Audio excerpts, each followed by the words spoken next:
Sino ang pinakamabait? Siyempre, ikaw. Sino? Wala naman ako dun eh. Si Rostom ang pinakamabait. Sabi ko na nga ba eh. Eh bakit parang feeling ni Rostom eh hindi nyo siya love? Diyos! Eh kaya nga, gusto na kitang sakal-sakalin ngayon eh. O ba't ako? Dahil alam mo, hindi kita Aba, yun lang ang nakakwento sa akin ni Rostom. Hindi nyo siya love. No. Sabi ko, sige, yan nyo, kakausapin ko yan. Ay.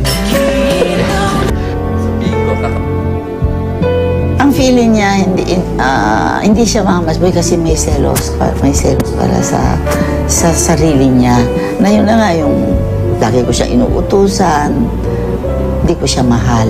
Kaya noon tuwing magpapa-interview yan, bakit parang sinisiraan mo ako sa interview mo? Lagi kong ginagawa. Kasi talaga sinasabi niya na hindi ko siya mahal, parang ganon. Malaki talaga ang tampo niya sa akin.